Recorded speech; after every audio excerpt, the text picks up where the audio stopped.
Buenas tardes, mi nombre es Denise Ayala, soy estudiante de Tecnología en Seguridad y Salud del Trabajo en la Universidad Nacional Abierta y de Distancia, UNAD.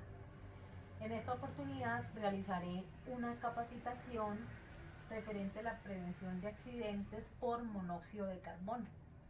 En la actividad anterior tuvimos la oportunidad de analizar un caso de dos empleados que tenían que entrar a un sótano para abrir una ventana para permitir la ventilación en ese sótano. Resulta que el sótano, como no tenía ventanas, tenía poca ventilación. Ellos emplearon una sierra y la sierra era manejada a base de gasolina, por lo que se generó monóxido de carbono al interior del sótano, y como no había entrada de aire, no había ventilación, los dos empleados que estaban realizando la actividad fallecieron.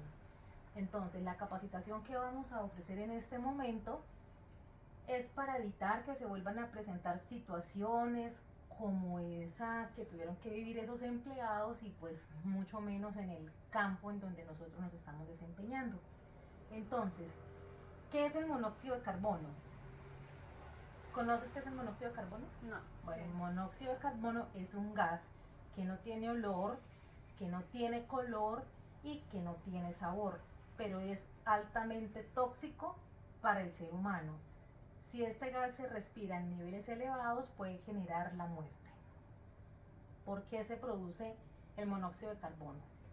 ¿Tiene conocimiento? No. Bueno, el monóxido de carbono se produce por falta de oxígeno en lugares en donde se está quemando combustible a base de carbono, como es la gasolina, el gas propano, el gas natural, el carbón, la madera o el queroseno. ¿Qué es el queroseno? El queroseno es un derivado del petróleo. Antiguamente lo utilizaban para las lámparas, habían unas cocinas que se utilizaba, se empleaba este combustible para poder cocinar en ellas. Actualmente se utiliza como combustible en los aviones. Los síntomas de intoxicación por monóxido de carbono: tenemos inicialmente el dolor de cabeza, luego ya va avanzando al decaimiento, a la falta de fuerza, a la falta de aire, vómitos, náuseas, desmayos, mareos.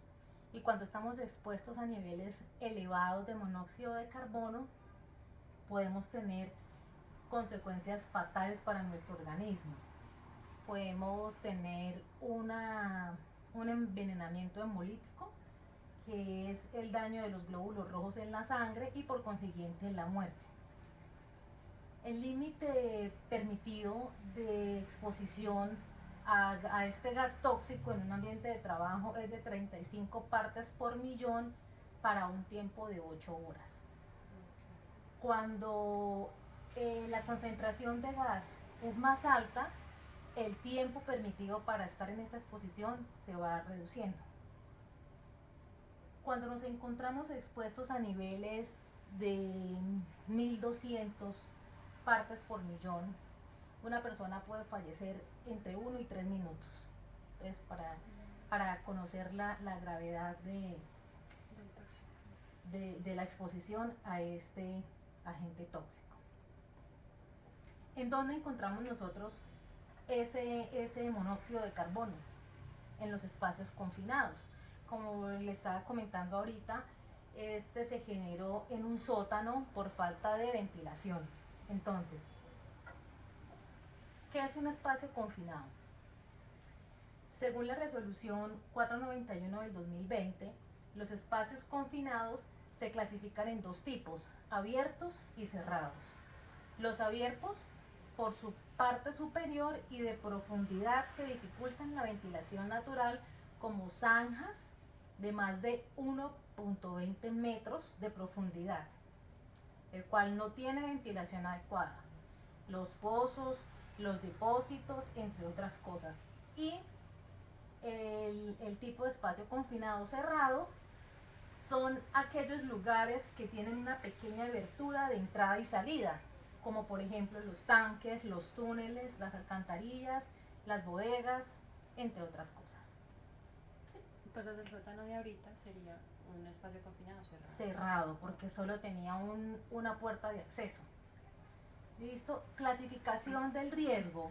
Para el monóxido de carbono, la clasificación del riesgo según la NFPA 704 se clasifica en: para el riesgo en la salud nos está arrojando un nivel 3. ¿Conoces el rombo del NFPA 704? Bueno, este rombo nos indica que hay clasificación de riesgo en los productos que nos pueden hacer daño en la salud, ¿cierto? Pueden interferir en nuestro bienestar, en nuestra salud. Pueden ser inflamables, pueden ser reactivos o pueden tener algún otro riesgo específico.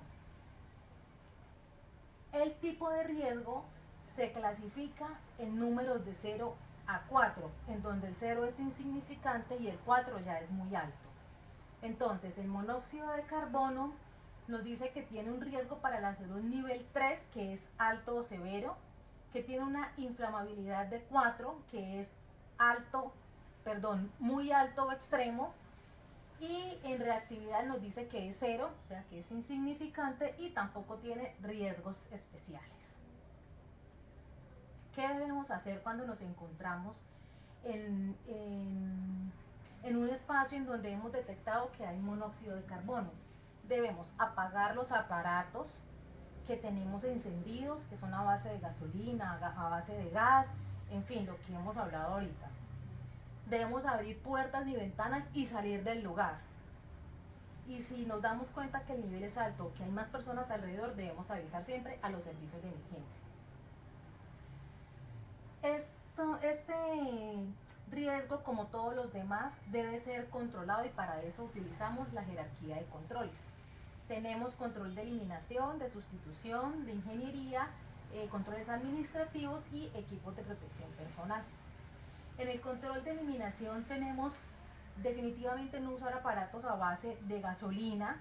En el caso que estábamos viendo de la sierra, pudimos haber utilizado una sierra eléctrica y con esto evitábamos la combustión para que se generara el monóxido de carbono. Controles de sustitución, el cambio de la sierra de gasolina por una sierra eléctrica. Controles de ingeniería, abrir las ventanas en las áreas cerradas o instalar extractores de aire en el lugar de trabajo. Controles administrativos, medición de gases tóxicos en el ambiente antes de entrar y durante el tiempo que se está ejecutando una labor y los permisos de trabajo. Elementos de protección personal. Tenemos protección respiratoria, que es la línea de aire de presión positiva con máscara facial completa y botella de escape o aparato respiratorio independiente. Estos deberían estar disponibles para uso de emergencia. La protección de las manos, guantes protectores de material apropiado para el trabajo, la protección de las vistas, gafas o anteojos de seguridad y la protección de la piel y del cuerpo.